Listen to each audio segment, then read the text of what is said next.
This is the story of Carlos McGinty. Now, at the time of this incident, he was in his early to mid 20s. He was an entrepreneur. He was an online marketer. And basically what they would do is that they would get companies, they would get hired by companies to market online, advertisements and things like that. They would send them to a bunch of random emails, just a barrage, like rogue waves or tidal waves of just mass advertisement marketing. And we know that today. If you have an email and you have like email address, if you're familiar with emails, we know, when you go on your email, there's that little folder that says spam. It's like spam, junk mail, whatever. Well, anyways, that's what we know online marketing as today. It's just a bunch of spam mail, it's a bunch of junk mail, things like that. They do like surveys, they give away money, they do samples, events, whatever the client asks for, the online marketer does online marketing. So anyways, this was Carlos McGinty. He would do that and to get by, and he wasn't getting rich quick, but he was making enough money to move out of his mom's home to a one bedroom apartment. He moved to a 1-bedroom apartment across town. It wasn't too far from his mom's house, and he was pretty excited. He was able to make the monthly payments. He was able to have a car and put food on the table, doing the online marketing thing. And a lot of people were doing it from the ages of like 18 to 21. A lot of people started doing the online marketing thing. So it was like this big old explosion of just online marketing. That's why we have spam and junk mail and things like that. But anyways, so he would do this, right? He moved out to his apartment, 1 bedroom. He set up his office or his computer in his living room next to his patio and everything, things like that. So he starts working, right? He's already working. He's working. He's already moved in or whatever. Or this is the story. That's how it goes. He's already moved in, right? And apparently, one day he's clicking and sending and clicking and sending and clicking and sending a lot of emails, for a client. And he doesn't think anything of it. He's working pretty late. It's about 9:30, 10 o'clock at night, when he hears in his kitchen a plastic cup that fell from the countertop. It just falls to the floor. It makes a sound, whatever sound.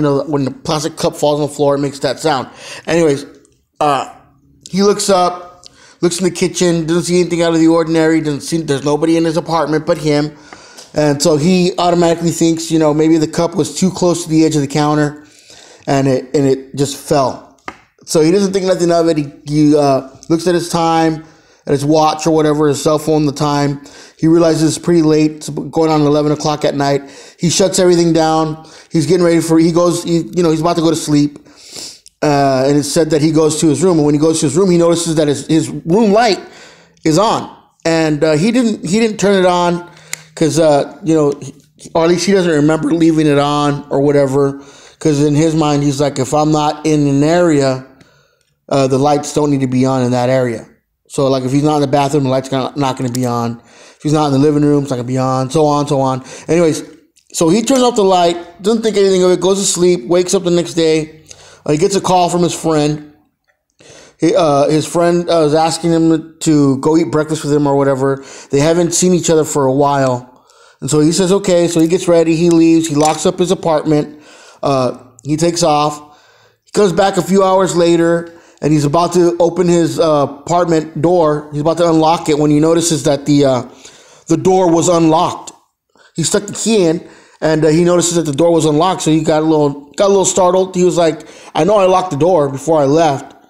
So automatically he thought somebody was in there. So in his apartment. So he gets the keys, right? His car keys and his apartment keys, and he places some keys in between his fingers. And at least that's what it said, right? He places his keys in between his fingers, and he tightens his hand into like a fist, so it would look like keys would be sticking out in between the knuckles, in between the nails, or the fingers, not nails, but in between the fingers, to make it look like brass knuckles or whatever, right? So anyways, it said that he goes in his apartment, he looks around, doesn't see nobody there. There's nobody in the apartment. And so he just thought it was really weird. He sends a text over to his friend. His friend receives a text and texts him back like, "Oh man, that's crazy. They sure you locked the place up?" He's like, "Yeah." They go on about 5 minutes about if he was sure he locked the door, didn't lock it, who unlocked it, who could it have been.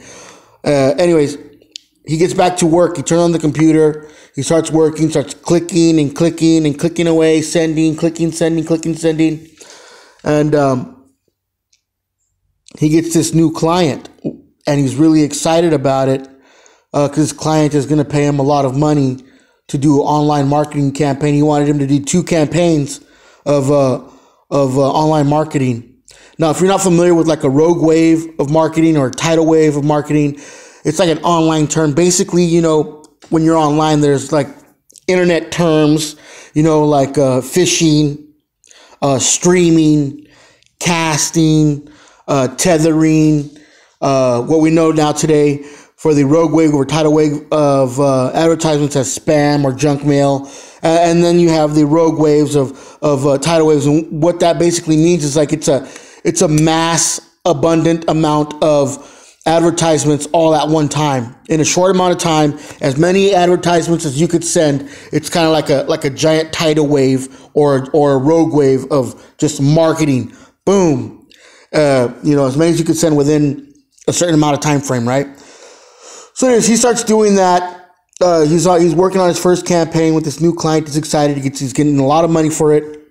And then he notices that his toilet in his restroom, the toilet flushes. So he gets scared. He goes to look. He turns on the light, not the hall light, but he turns on the restroom light. At least they said the light in the hall.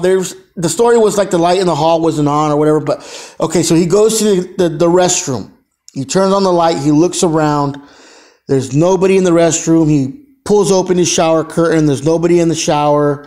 So then he turns off the light, and he's about to close the door to the restroom. And then he just happens to glance over at the mirror, and he could see a silhouette or like a shadow of somebody behind him. Something was standing behind him. So he gets scared. He turns to look. He doesn't see anything. Like again, they said that it is said, the way the story goes is that the hall light wasn't on. He doesn't have skylights. He turned off the restroom light. The light in the living room that's on his computer desk, doesn't illuminate enough power or light to cast any kind of silhouette or shadow in the hallway. So he gets a little frightened. He sends a text to his buddy. He's like, "Hey, you want to come over and just chill?" And his buddy's like, "Yeah, I'll take an 18-pack of beers or whatever, and I'll be over there like around 7 or 8, and we could just chill." And he's like, "Yeah, all right." So he's working, doing the clicking and sending. It's about 6:30. Nothing out of the ordinary. He sends a text to his friend, like, "Hey, yo, where you at? You coming through?" And his friend sends him a text back. He says that he's at the store. He just picked up the brewskis, the 18-pack or whatever, and he said he'll be at his apartment in like 10, 15 minutes. So he said, okay. So his friend shows up at the apartment. They start drinking, and he starts talking about the incident of what happened. His friend says, you should get a camera, or you should film it for evidence, to show proof, and look into it. Get somebody to come out and look into the apartment, do some research or whatever, see what's happening, if anybody died or any kind of paranormal activity in the past or whatever. Because again, this is barely his first month in the apartment. So, anyways, they continue drinking, joking, talking, whatever, and then they could hear Carlos's door to his bedroom. They can hear the doorknob just start shaking and jittering violently, like somebody's trying to open the door, but the door's open. I mean, the room is open, the door's wide open. But they can hear the doorknob jiggle, jiggle, jiggle, jiggle, like really fast and violent. So they get up. Carlos's friend pulls out his phone, turns on the camera, starts recording. They walk to the room. They see that the light is flickering on and off. They can hear the doorknob, not doorbell, but the doorknob jittering very violently. Apparently, the way the story is said and the way it goes is that the sheets or his comforter was being pulled off of the bed at an angle or whatever. So he gets scared. They both get scared. They run out of the apartment. His friend's still filming for whatever reason. They're breathing heavy. They're outside standing by the patio. And they start talking about what it could be. You know, they come to their senses after about 5-10 minutes of staying outside. They're like, they start to think of some logical explanation as to why it's occurring.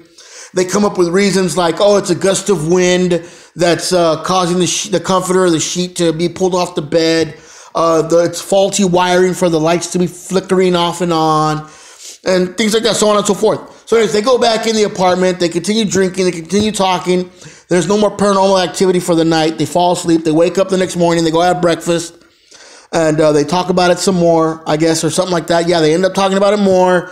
Carlos ends up going back to his apartment. Before he walks in there, he takes his friend's advice. He goes to the office, the complex office, talks to the manager, tells the manager what's going on. The manager doesn't know what to say because he's telling Carlos, he's like, I've never experienced this before. He's like, in all the years that I've worked here as manager, I've never had a tenant come up to me with this kind of a problem, this kind of an issue, or this story of paranormal activity in the apartment or in any apartment of the complex for that matter, or anything.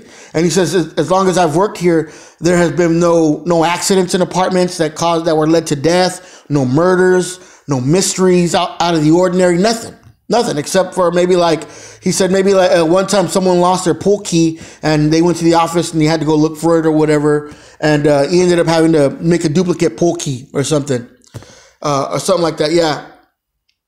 So his manager says, "Oh, can I see the video? I want to see the video." And so Carlos is like, yeah. So he sends a text to his friend. His friend sends him the text of the video. He looks at the video. The manager's like speechless again. He doesn't know what to say. Apparently, the story goes that he didn't have an explanation as to why it was occurring. So he told them, the only advice he can give him was, to hire somebody to come in or do research on the history of the place, look into it. Maybe something did happen before he started working there, but he was working there, he said, for about 10 years, never had any issues, right? So Carlos, he gets somebody to come in. The person does their research before meeting Carlos. He comes back to Carlos and meets him and tells him, I did the research. Nothing out of the ordinary happened in the complex. There were no deaths. There were no accidental deaths or murders or anything like that. And before this place was even a complex, before it was even built, the apartments, he's like, it was like just like a flat land. There was nothing there. It was like an empty lot. There's nothing wrong with the soil that would cause some sort of, magnetic interference with the air or anything like that. So he couldn't explain as to why it was occurring. So Carlos hired a psychic to come in, thinking that the psychic could figure out something about, Carlos wasn't ignorant about paranormal activity. He already thought of like vortexes and wormholes, things like that. So the psychic comes in, looks around the apartment and says, you know what, there's no vortex here. There's no wormhole. And basically what a vortex and a wormhole is, if you're not familiar with paranormal stuff, basically what they are, they're like portals for, things, for like spirits or whatever to come through. Sometimes they stick around, they pass through. Sometimes they just come through in and out, or sometimes they pass through and they stay. And that's how you end up having paranormal activity, poltergeist activity, things like that. But the psychic was telling him, there's no vortex here. There's no wormhole here.